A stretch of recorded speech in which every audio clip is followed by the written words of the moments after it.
Hinubad ng dalaga ang kanyang damit at naghanda na sa pagtulog. Nakatulog lang siya. Nang may humila sa kanyang kumot, inilalantad ang kanyang mahahabang binti. Akala niya ay tinutokso siya ng kanyang kapatid. Kaya binuksan niya ang kanyang mga mata. Bigla siyang hinayla ng isang pares ng kamay pababa. Tatay niya iyon. Tanong niya, kung ano ang bagay. Hindi sumagot ang ama. Nilainggan niya ang matambok na katawan ng kanyang anak. Sa maalay na mga mata. Pagkatapos ay ibinaba niya muli ang kanyang ulo. Nakatitig sa kanyang anak na babae. At sinabi, ang aking anak na babae ay naging isang binatilyo. Siya ay labis na natakot, nanginginig. Dahan-daang binitawan ng ama ang buhok ng kanyang anak. Kinaplos niya ang mukha niya. Habang iniisip niya na may mangyayari, bigla siyang nag-walk out. Umiyak siya. Dahil sa sobrang takot niya. Sa susunod na umaga, si Myungju ay naghihiwa ng sibuyas. Umupo si Hyunju sa tabi niya. Nagdadalawang isip siya. Kung dapat ba niyang sabihin sa kanyang ina ang tungkol kagabi.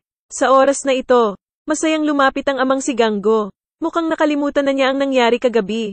Naalala ni Hyunju kagabi. Nakakatakot ang itsura ng papa niya. Pero ngayon siya na.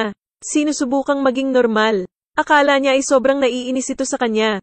Kaya tumayo na siya at pumunta sa kwarto niya. Lahat ay nataranta.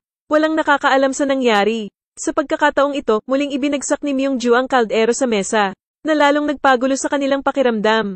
Tapos tinakpan niya ng pagkain ang bibig niya. Sa kanyang leeg na nakadikit parang umunguya. Si Woojong ay kumain ng isang piraso ng itlog. At iniluwa ito. Ito ay masyadong maalat. Kumuha si Myungju ng isang dakot na itlog at inilagay sa bibig niya.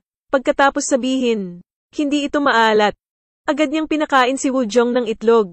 Ayaw kumain ng bata, kaya napalingon siya sa ama. Sabi ni Ganggo, kung ayaw mong kumain, hindi mo kailangang kumain.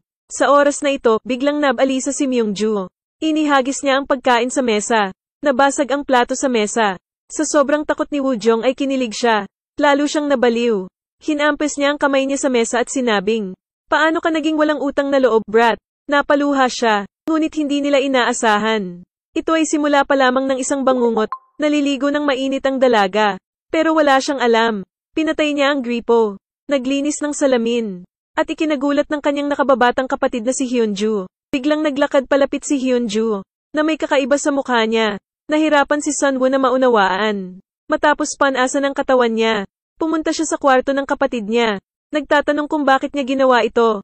Pero sabi ni Hyunju, na lagi siyang nasa kwarto niya at hindi lumalabas.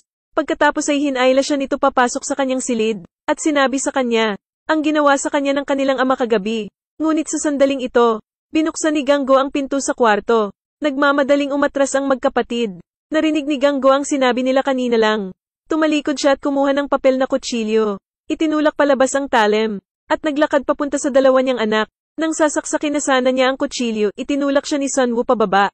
Tumakbo lang ang dalawang babae sa pinto. Nang sumulpot si Ganggo sa harapan nila, kinawakan niya ang buhok ni Sunwoo. Pagkatapos ay tinulak siya pababa ng hagdan. Nagiging sanhi ng pagkawala ng kanyang malay. Takot na takot si Hyunju kaya gumapang lang siya. Tumakbo siya at inikat ang ulo para tignan. Ngunit hindi niya ito hinabol. Pero mabilis na pumasok sa kwarto. Kumuha ng malaking martilyo. At nag-walk out. Sa oras na ito, nagising si Sunwoo. Hinanap niya ang buong bahay ngunit hindi niya makita ang kanyang kapatid. Bigla niyang naramdaman na may nakatayo sa likuran niya. Nagtaas ng martilyo si Ganggo para tamaan siya. Malakas na sigaw ni Hyunju para iligtas siya. Dahan-daang lumingon si Ganggo. Dek! Binasag ni Hyunju ang isang kawali sa ulo ng kanilang ama. Pero hindi siya nasaktan. Pinulot niya ang martilyo. Pero tumama sa pinto. Sa oras na ito, may nagmula sa baba. Ito ay katulad ng tunog ng Ganggo. Nagmamadaling itinapon ng lalaki ang palakol. At pumasok sa kwarto. Sa oras na ito, umakyat ang totoong Ganggo. Nanginginig sa lupa ang magkapatid na Sunwoo. Tinapakan ni Ganggo ang martilyo.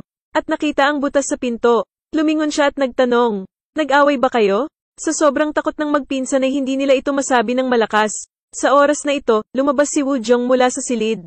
Nagmamadaling sinabihan ng dalawang babae ang kanilang kapatid na tumakas. Kasabay nito, biglang may nag-abot ng kamay. At pinulot ang martilyo sa lupa. Kinuha niya ang martilyo mula sa lupa. Naglakad papunta sa lalaki. Dahan-daang itinaas ang ulo niya. Dek! Pagkatapos noon, muli niyang hinagis ang martilyo. Ngunit hindi ito tumama. Nilainggan ni Myungju ang kanyang kambal na anak na babae. Pagkatapos ay itinaas ang kanyang martilyo. Pagkatapos noon, hinampes niya ng martilyo ang kamay ni Ganggo. Matapos bugbugin ng ilang beses, mabilis siyang bumangon at niyakap ng mahigpit ang asawa. pero tinulak siya palayo. Biglang ngumiti si Myungju. Napatingin sa lahat, at saka tumalikod para umalis. Ang tipak ng bubog na nakatayong patayo sa lupa. Nabutas ang kanyang binti, pero wala siyang naramdamang sakit. Kakapasok lang niya sa kwarto. Nang marinig nila ang boses ni Myungju, nagtataka siyang tumingin sa mga mahal niya sa buhay. Lumingon si Ganggo upang tumingin sa direksyon ng silid. So sino yung tao kanina? Binuksan niya ang pinto ng kwarto, pero walang tao. Dali-dali niyang tinawag ang kapatid. Ang kanyang kapatid na si Jungsu ay isang exorcist ng hapong iyon. Pumunta si Jungsu sa bahay ng kanyang kapatid. Sinabi niya sa kanyang kapatid, dapat may demonyo sa bahay.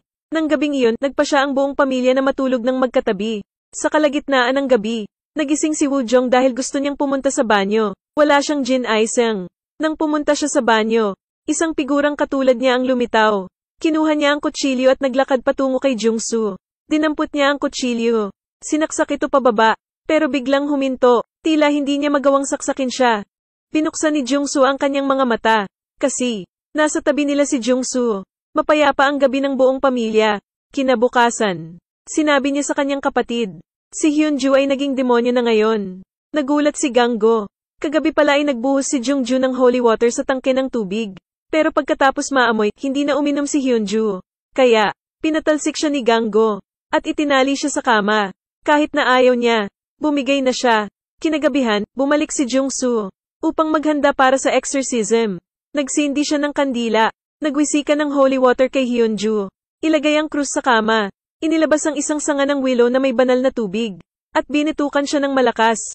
Umiyak si Hyunju dahil masakit. Pinagpatuloy siya ni Jungsu maraming beses. Hindi na kinaya ni Myungju.